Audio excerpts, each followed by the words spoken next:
Hello friends, ఎలా ఉన్నారు అందరికి కూడా గుడ్ ఈవినింగ్. ఈరోజు మనం చర్చించబోయే టాపిక్ ఏంటంటే సెబీ వీక్లీ ఎక్స్పైరీ ఆప్షన్స్ మీద తీసుకోబోతున్న కీలక నిర్ణయం గురించి అనమాట. SEBI security exchange board of India వచ్చే నెలలో ఒక కన్సల్టేషన్ పేపర్ అనేది రిలీజ్ చేయబోతూ ఉంది. ఈ నిఫ్టీ కానీ సెన్సెక్స్ కానీ వీక్లీ ఎక్స్పైరీ కాంట్రాక్ట్స్ ఉన్నాయి కదా, వాటిని తీసేసి మంత్లీ ఎక్స్పైరీ కాంట్రాక్ట్స్గా కన్వర్ట్ చేయాలని చెప్పేసి ప్లాన్ చేస్తూ ఉన్నట్టు మనకు సమాచారం ఉంది. అయితే సెబీ ఈ నిర్ణయం ఎందుకు తీసుకుంటుంది అన్న విషయానికి వచ్చేసరికి గత కొన్ని సంవత్సరాలు డేటా అనేది పరిశీలన చేసినట్టయితే weekly expiry future and options కాంట్రాక్ట్స్లో ఎక్కువగా ట్రేడింగ్ అనేది జరుగుతుందని చెప్పేసి ఒకటి గ్రహించింది. కానీ సెబీ రీసెర్చ్ రిపోర్ట్ ఏం చెప్తుందంటే ఫైనాన్షియల్ ఇయర్ 2025లో రిటైలర్స్ ఏకంగా 1,00,00,000 కోట్ల పైన లాస్ అయ్యారని చెప్పేసి చెప్తూ ఉంది.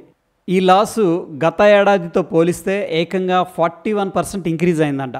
దీనివల్ల సెబీకి స్పష్టమైంది ఒక విషయం, చిన్న చిన్న రిటైలర్స్ వీక్లీ ఎక్స్పైరీ రోజున స్పెక్యులేటివ్ ట్రేడ్స్ అనేది చేసి లాస్ అవుతున్నారనేది ఒక కంక్లూజన్ అయితే తీసుకొచ్చిందనమాట. సో మనం ఎక్కువగా వింటూ ఉంటాం కదా హీరో జీరో అని, ప్రాబ్లీ ఆ రోజు చిన్న ప్రీమియమ్స్ ఉన్నాయి కాబట్టి చాలామంది బై చేసి లాస్ అవుతున్నారనేది సెబీ యొక్క రిపోర్ట్ సారాంశం అనుకోవచ్చు సింపుల్గా.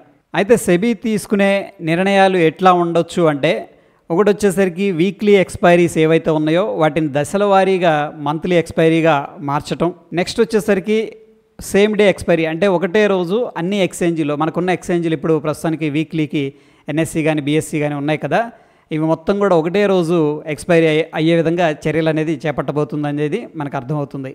ఇక రిటైలర్స్ పార్టిసిపేషన్ తగ్గించడానికి కూడా థ్రెషోల్డ్, అంటే ఒక లిమిట్ అనేది పెట్టాలి అని చెప్పేసి కూడా ఆలోచిస్తున్నట్టు మనకైతే ఇన్ఫర్మేషన్ ఉంది. ఇక క్యాష్ మార్కెట్లో కూడా వాల్యూమ్ని ఇంక్రీజ్ చేయడం, అంటే యాక్చువల్ షేర్స్ ఉన్నాయి కదా దాంట్లో బయింగ్ సెల్లింగ్ యాక్టివిటీ అనేది కూడా ఇంక్రీజ్ చేయాలని చెప్పేసి లక్ష్యంగా పెట్టుకున్నట్టు తెలుస్తుంది.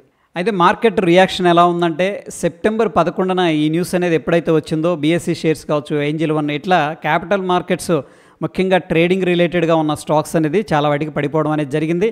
ఎందుకంటే వీక్లీ ఎక్స్పైరీ వాల్యూమ్స్ అనేది ఈ కంపెనీకి చాలా రెవెన్యూ అనేది జనరేట్ చేస్తూ ఉన్నాయి. ఒకవేళ వీక్లీ ఎక్స్పైరీ అనేది తగ్గించారనుకోండి, కొంత మేరకు రెవెన్యూ అనేది తగ్గే అవకాశం కనిపిస్తూ ఉంది. సో మొత్తం మీద వీక్లీ ఎక్స్పైరీస్ మీద మార్పులు అనేది తప్పక వస్తాయని చెప్పేసి క్లియర్గా తెలుస్తుంది. మొదట సెబీ ఏం చేస్తుందంటే ఒక కన్సల్టేషన్ పేపర్ అనేది రిలీజ్ చేస్తుంది. ఇప్పుడు ఎక్స్చేంజెస్ని కన్సల్ట్ చేస్తుంది. నెక్స్ట్ వచ్చేసరికి స్టేక్ హోల్డర్స్ ఉన్నారు కదా, వాళ్ళని కూడా కన్సల్టేషన్ చేసిన తర్వాతే ఒక నిర్ణయం అనేది తీసుకోవడం జరుగుతుంది. సో డెఫినెట్గా ఎవరైతే యాక్టివ్గా వీక్లీ ఎక్స్పైరీ ట్రేడ్స్ అనేది చేస్తున్నారో వాళ్ళకి ఇది పెద్ద మార్పు అని చెప్పేసి చెప్పొచ్చు. వీక్లీ ఎక్స్పైరీ ఏదైతే స్ట్రాటజీస్ అనేది చాలామంది డెవలప్ చేసుకొని వాటి మీద కొద్దిగా ప్రాఫిటబుల్గా ముందుకు వెళుతున్నారో వాళ్ళకి డెఫినెట్గా కొద్దిగా గడ్డు కాలం అని చెప్పేసి టోటల్గా అర్థమవుతుంది. సో మొత్తం మీద క్లారిటీ ఏంటంటే సెబీ అనేది ఫస్ట్ ఈ యొక్క కన్సల్టేషన్ పేపర్ రిలీజ్ చేసి ఎక్స్చేంజెస్ స్టేక్ హోల్డర్స్ని కన్సల్ట్ చేసిన తర్వాత మాత్రమే నిర్ణయం అనేది తీసుకుంటుంది, ఇంకా తీసుకోలేదు. సో దాని తర్వాత ఈ వీక్లీ ఎక్స్పైరీ కాంట్రాక్ట్స్ని చిన్నగా మంత్లీ ఎక్స్పైరీ కాంట్రాక్ట్స్ లాగా కన్వర్ట్ చేస్తుంది. అన్ని ఎక్స్చేంజీలు కలిపి ఒకటే రోజున ఎక్స్పైరీ ఉండేలాగా చూడటం అనేది కూడా ప్రస్తుతం అయితే ప్రపోజల్ అనేది ఉందన్నమాట. సో సెబీ తీసుకుంటున్న ఈ నిర్ణయాల వల్ల రిటైల్ ట్రేడర్స్కి మంచిదా కాదా అనేది మీ యొక్క అభిప్రాయం అనేది కామెంట్ రూపంలో తెలియజేయండి.